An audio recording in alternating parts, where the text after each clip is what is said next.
pessoal, vamos lá para mais uma aula. Saudações geográficas a todos. Nós vamos começar um novo bloco de conteúdos. Eu gostaria que vocês pegassem o livro para acompanhar essa aula, essa explicação do capítulo 2, Conflitos Regionais na Ordem Global. Vamos para esse próximo capítulo.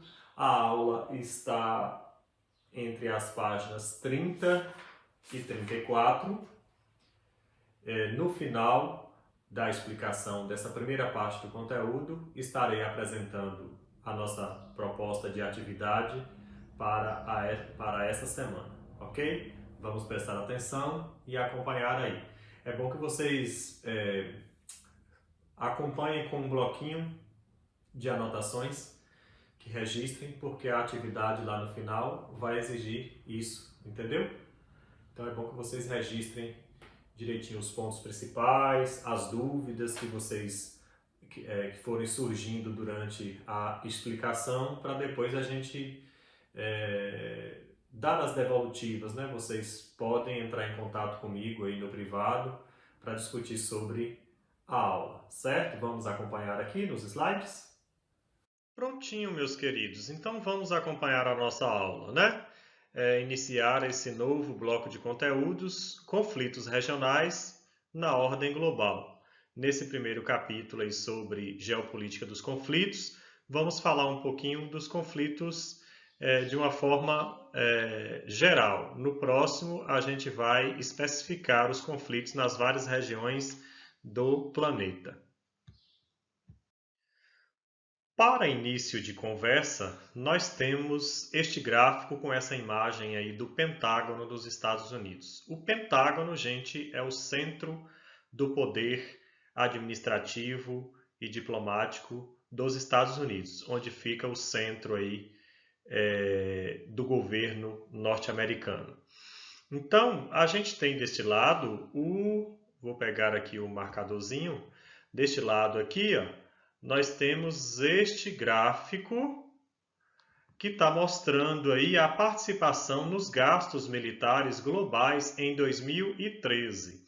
Estes dados, eles variam pouco, então eu acredito que esteja aí na atualidade mais ou menos nessa mesma proporção. A gente pode observar que os Estados Unidos é o país em que mais gasta, né? 37% aí é o que mais gasta com conteúdos militares, questões militares. Vamos ver as perguntas aqui para a gente iniciar as nossas discussões. Considerando os dados do gráfico, justifique a superioridade global dos Estados Unidos em capacidade militar. Como é que a gente justifica aí essa superioridade global dos Estados Unidos em capacidade militar? Sempre ao longo da história, os Estados Unidos eles vieram crescendo com guerras, né? E o poder e o interesse em imperializar o mundo, em conquistar todos os continentes e todas as áreas, principalmente que apresentam riquezas naturais que deem para explorar e desenvolver o seu sistema, eles atuam. Então, eles investiram muito ao longo desse tempo em armamentos, em estratégias militares justamente para isso, né? Exemplifique uma consequência dessa superioridade estadunidense. Uma consequência é que ele imperializa o planeta, né? Ele domina e intervém em várias regiões do planeta a partir do seu poder militar. Então vamos agora, neste item do capítulo, falar um pouquinho sobre o poder norte-americano, né? O poder estadunidense. Os Estados Unidos são o país mais poderoso do planeta, ou é o país mais poderoso do planeta, né? Mas são mesmo, Estados Unidos no plural. Quando a gente coloca aí os Estados Unidos, a gente usa o plural mesmo. 1/4 da riqueza mundial está em bancos estadunidenses. O país ele produz 14% de toda a energia consumida no planeta. Quando um país ele consome bastante energia, caracteriza-se como um país bastante industrializado, né, bastante desenvolvido em seus aspectos econômicos. Suas forças armadas são as mais modernas e equipadas do planeta. Daí, na abertura do capítulo, coloca que os Estados Unidos são são o país que mais investe em armamentos no mundo. Construir uma força militar com alcance e poder jamais vistos ao longo da história.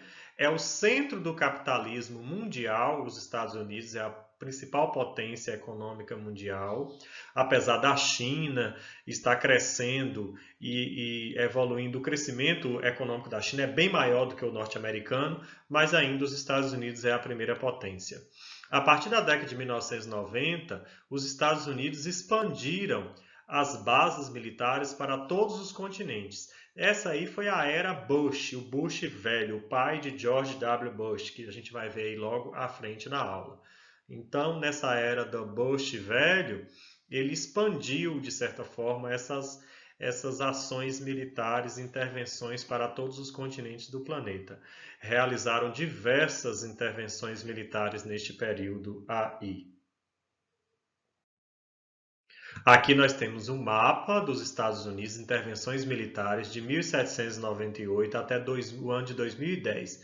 A gente olhando aqui essa legenda, a gente vai ver que essas bolinhas vermelhas todas são ações e intervenções norte-americanas em todos os continentes do mundo, em todas as áreas de maiores interesses e conflitos, eles estão presentes. Essas verdes aqui é que compartilham com outras potências mundiais, mas a gente pode perceber que em sua grande maioria, é acometido pelos Estados Unidos. Vamos falar um pouquinho agora sobre a doutrina Bush. A doutrina Bush já é mais recente, não foi de Bush velho, pai, é de Bush novo, o filho, que foi presidente dos Estados Unidos aí por mandatos, né? Os atentados terroristas que aconteceram em 11 de setembro de 2001 contra as Torres Gêmeas, o centro, o coração econômico norte-americano, foi o estupim, depois deste ataque terrorista, foi o estupim para os Estados Unidos travarem uma guerra ao terror, uma guerra contra o terrorismo mundial, depois que ele foi alvo deste ataque ao World Trade Center. Aqui nós temos uma imagem, eu acho que não é da época de vocês não lembram desse atentado, mas foi uma imagem que disseminou pelo mundo inteiro, nas redes, nos canais de televisão, logo quando essas torres elas foram derrubadas por esses dois aviões contendo terroristas. Então George W. Bush, ele divulga um documento após esse atentado, chamado A Estratégia de Segurança Nacional dos Estados Unidos, apelidado de Doutrina Bush, que foi promovido pelo governo norte-americano na pessoa de George W. Bush. Então, abriu, a partir desse documento, a possibilidade de intervenções preventivas e ataques a países considerados hostis e suspeitos de terem terroristas, inclusive terroristas ligados à Al-Qaeda, que foi um grupo de terroristas que atingiram e derrubaram as Torres Gêmeas dos Estados Unidos. Em 2003, os Estados Unidos eles invadiram o Iraque. Então, esses países aí do Oriente Médio, eles foram alvos de suspeitos de conterem terroristas ligados à Al-Qaeda. Então, o Iraque, o Irã, o Afeganistão, esses países, eles de certa forma eram considerados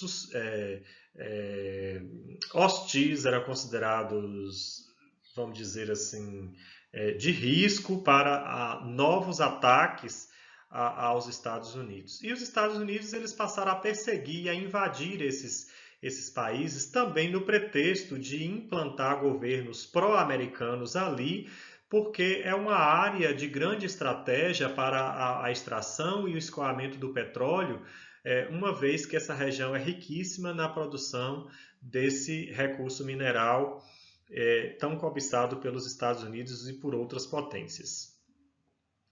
Então, violou a Carta das Nações Unidas esse ataque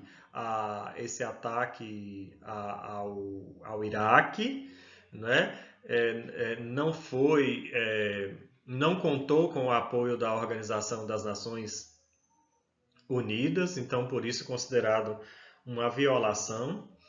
Segundo a doutrina Bush, existiriam áreas de elevada tirania nesta região, ou seja, de países de governos autoritários, antidemocráticos, orientais, assim como o governo Saddam Hussein no Iraque.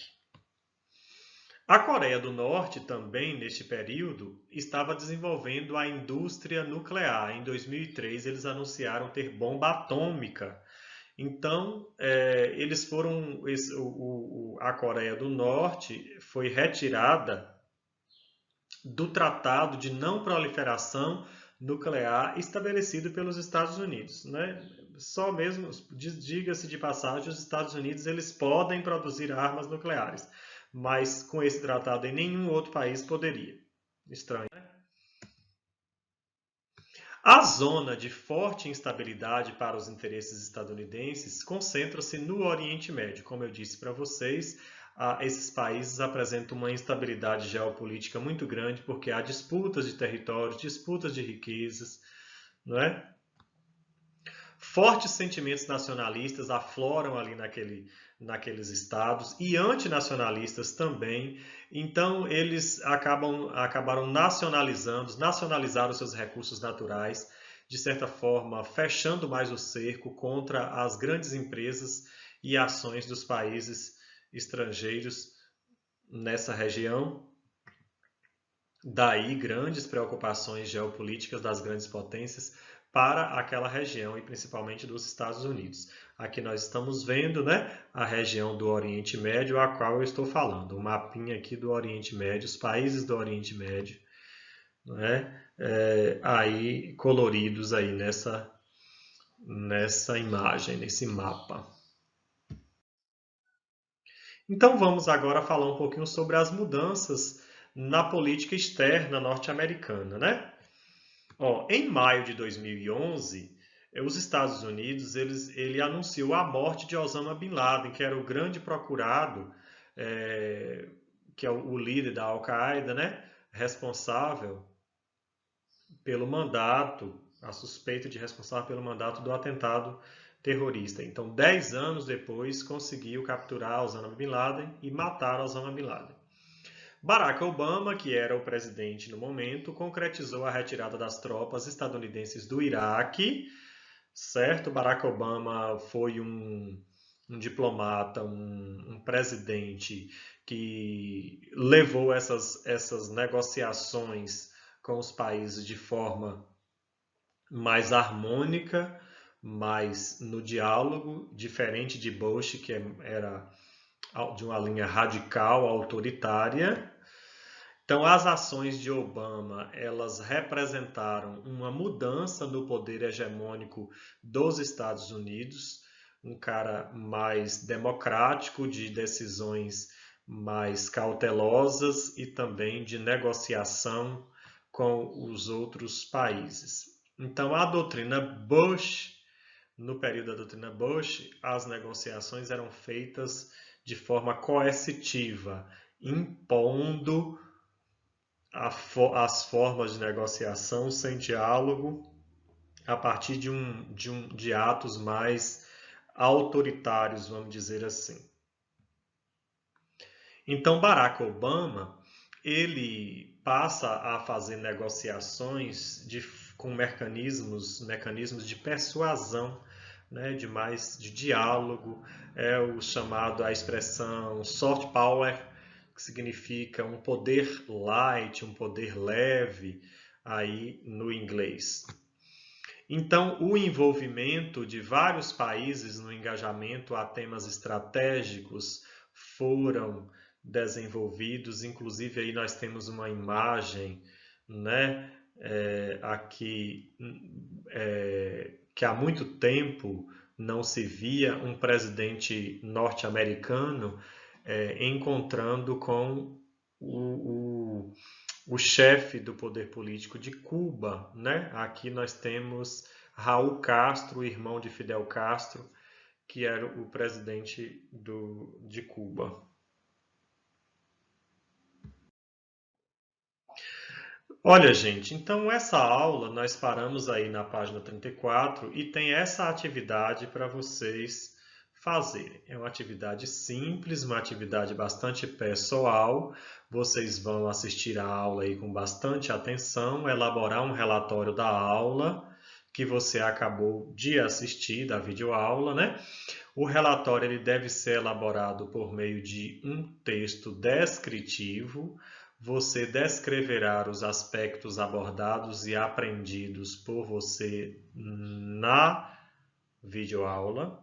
O texto deve apresentar uma sequência lógica, introdução, desenvolvimento e conclusão, apresentando coerência e coesão, ou seja, ligação entre os parágrafos e uma sequência lógica do que vocês estão falando, de acordo com a aula que foi desenvolvida aí. Na conclusão, quando vocês forem concluir o texto lá, vocês podem escrever um parágrafo, assim dizer, além de sistematizar tudo que vocês aprenderam, vocês vão colocar também suas dúvidas, deixando no final uma pergunta sobre o que você gostaria de saber, que não ficou claro na aula, e que você pode deixar uma pergunta no final do que você menos entendeu aí na aula, para a gente discutir na próxima aula. Eu vou olhar alguns aspectos de resposta de vocês para a gente acabar discutindo na próxima aula. Então, o relatório ele será digitado acessando esse link aí do Google Forms, no Google Formulário. Eu vou deixar disponível lá no site da escola, vocês vão acessar ao site e vão clicar aí, vou também colocar no WhatsApp, aí eu vou encaminhar para o líder de vocês, da turma, líder e vice-líder, eles vão encaminhar para o grupo e do celular mesmo, no grupo de WhatsApp, vocês podem acessar o formulário e responder, certo? Fazer esse relatório aí. Ok? Obrigado pela atenção de vocês e até a próxima aula. Certinho, gente? Estudem, fiquem em casa, cumprindo aí o decreto do governo, né? E se protegendo contra o Covid-19, estudando, que é a melhor forma que a gente tem de evoluir nesse período de quarentena. Tchau, tchau, gente.